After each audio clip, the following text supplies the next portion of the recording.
Like, that's all that matters. You know what I'm saying? Because even though you're having a bad day today, tomorrow's gonna be better. You know what I'm saying? And if it's not tomorrow, it's gonna be the next day.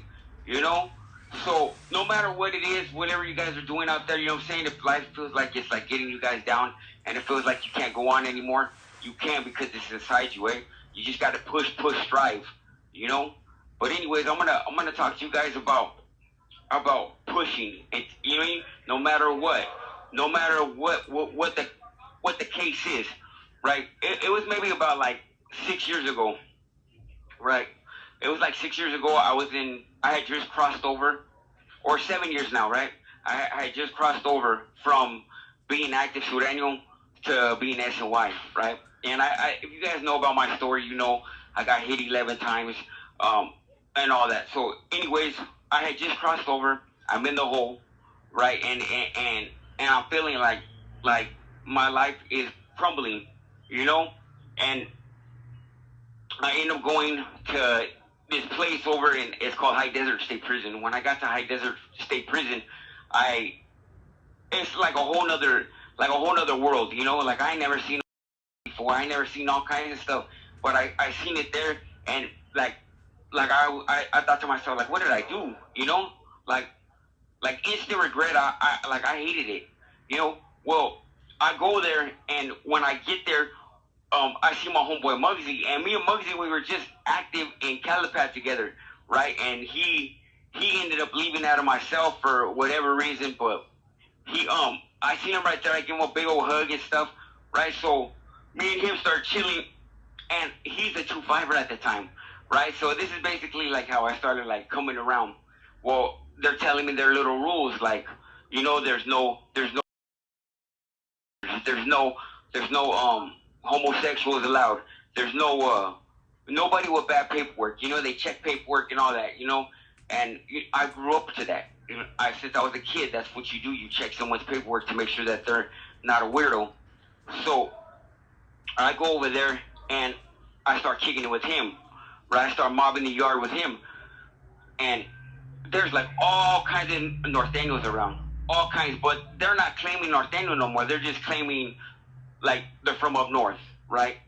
So I start kicking it with my homeboy, and like even though he's a 2-5er and I'm not, you know, that's my homeboy, so I'm gonna jump no matter what. Well, we're surrounded by there's maybe about like 15 of us, and there's like 200 of them. Well, this full suspect, he owed one of these guys like $200, and he wasn't paying him. And when the guy went in to go collect his money, suspect ended up beating his ass in the cell, right? And sent him on his way. So now these fools are tripping, you know, and they want their run back for their homeboy, right? So they're telling us, like, look, man, get rid of this fool. And we're saying, like, no, we're not going to get rid of him. Well, it all comes to pass, like, one day, right? They want suspect we're out at yard, right? And then this fool Scrappy, he calls us over, and he tells us, like, look, dog, send suspect over here. We're going to let him get it head up, and then it's all good, right? So we tell him, like, nah, we're not going to send him over there, right? So these fools keep pushing and pushing and pushing. The suspect, he was like, you know what, fuck it, I'll just go. Well, we all push over there, right? And when we push over there, we're like, him and this fool start fighting, right? They start getting into it, and it's a good little fight. But that suspect's beating that fool up again. Well, this fool ended up falling to the floor, and suspect kicks him in the face. And when suspect kicks him in the face, all this fool's homeboys jump, you know, all of them. And there's maybe, like I said, there's a grip of these fools. There's about 15 of us, and out of those 15, only I think 6 of us were involved in this, right? So these fools jump them, and they start maxing them out, right? Well, my homeboy Muggsy jumps in, and no matter like I said, like, no matter how it is, and no matter how much like odds are against you, like, you can prevail. It doesn't matter, as long as you keep your nuts up and just keep pushing, you'll make it, you know. So we start squabbling with all these fools, right? And me and the homie Muggsy we're fighting, and we're standing back to back, and we're throwing hooks. And over in High Desert, it's like a big old yard, and it's like a big old yard. It looks like a high school track, right? So we're over there throwing hooks. Well, my homeboy Muggsy ends up falling to the floor, and I'm over here trying to pick him up, but at the same time trying to fight this fool off of us, right? Well, this fool suspect, he comes in, right? He comes in and he starts squabbling with everybody, and it all started over him. Well, this one fool, I think his name was Bams or something like that. That fool pulled out a banger, right? And when he pulled out a banger, he went to swing at suspect, and suspect backed up, and they came in with the right and slept him, right? So this fool falls to the floor.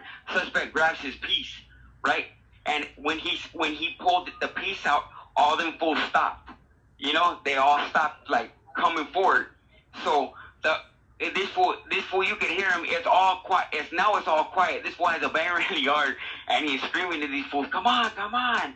Right? And me and Muggsy are getting up, like, "Well, what's up?" We're all squared off with these other fools, and like he like the Hudas come and they ended up taking us, and they bring us back, right? They ask us, "Hey, do you want to sign up?" And when something happens, they ask you, "Hey, do you got any safety concerns? Do you have enemies on the yard?"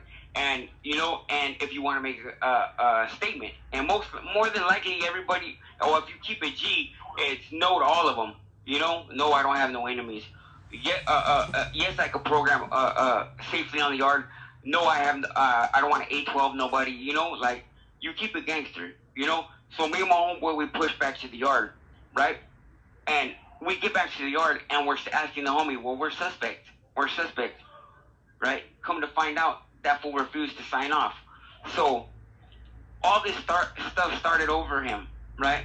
And now me and my homeboy, we're there, and we're surrounded by all these people we just got into it with, right? And this fool pulled out suspect pulled out a banger on all of them. So now we're thinking like, damn, these fools are gonna try to want blood, So me and Muggsy, we go back over, and we start talking, and we start getting ready for war now. We start making our little pieces, and we didn't expect to stay there. Like 2 days later at yard, we're outside, and it's like it was like a miracle. So this is the first time we went back to yard, and this fool walks up to me, and he's somebody that he says he's not, and he's like, "Look," he's like, "What's up, hometown?" And I was like, "Hometown? Why? Where are you from?" And he's like, "Oh, I'm from Anaheim Boys." And I was like, "Oh, you're from Anaheim Boys?" And I was like, "What's your name?" And he's like, "Oh, Gypsy." I'm like, "You're not Gypsy. I know Gypsy." Right? So my homeboy Muggsy's like, "Hey, keep Gypsy's name out your mouth," and cracks him. Bam. Right? So we start packing this fool out. Right? And we end up going to the cages, right? And when we're in the cages, they come by and they say that this fool is saying that they're not letting me and Muggsy back to the yard, right? Basically, they're not letting me because I owe 180 points, and that's a 270, and that fool ended up 812ing us, right? So this is all what happened to send me over to Tehachapi, like, where I ended up becoming a 2-5er. So when I'm in the hole with my homeboy Muggsy, we settled up, right? They ended up sending that fool over to Salinas Valley, but he ended up going home. And then I went over to Tehachapi. And then when I get to Tehachapi, it's crazy because I run into another one of my homeboy, right? And it's like, I've never met this guy. I've never heard about him, right? So I'm right there and I'm chopping it up with this guy, and he's like, "Oh, you're from Fullerton?" I was like, "Yeah, I'm from Fullerton." He's like, "So am I." I'm like, "Yeah, who are you?" And he's like, "Oh, they call me Wolf, or they used to call me Wolf." And I was like, "Used to call you?" I was like, "What clique are you from?" And he's like, "The Locals clique." And I was like, "All right." So I start kicking it with this fool, right? I tell him, "Hey, dog, I want to see your paperwork." And he's like, "Yeah. Right? So I barely got there. I barely got to Tehachapi, and I'm telling him, "Let me see your paperwork." Well, I call my homeboy, my brother, and I tell him, like, "Hey, Weezy, like, this fool saying he's Wolf, and he's from the hood." And my brother's like, "I ain't never heard of this guy," right? And I was like, "Oh, okay." Well, the homie Savage walks up to me maybe like 3 days.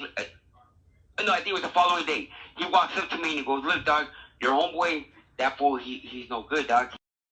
He's been it since '92." And I was like, "What?" And they're like, "Yeah, we're gonna get on him." And I was like, "No. I'm gonna get on him." You know, I was like, I'm gonna get on him. Why? Because he's my homeboy. You know what I'm saying? He's making my hood look bad. You know, and he just needs to go. You know, he's over here saying he's so and so from over here, and he's really just a no good piece of trash. You know, so I'm outside, and he walks up to me, and he's asking me if I want these little pills, like. And when he walks up to me to ask me if I want these little pills, I crack them, boom, and then I pull out a little razor blade. And when you get cut with the razor blade in prison, that means something. You know, if you got cut up in the face with a razor blade, that's it's called a punk cut, and they only give it to people that have either the rats, their child. Those three things in prison you cannot be. You know, so I end up cutting this fool up real good, right? I cut him up good, and he's asking me on the floor. He's like, why? And I told him, hey, because you're trash, you know. And I end up getting charged with that too. But anyways, I go to the back, and this is like now I haven't talked to my sisters in years, right? Years.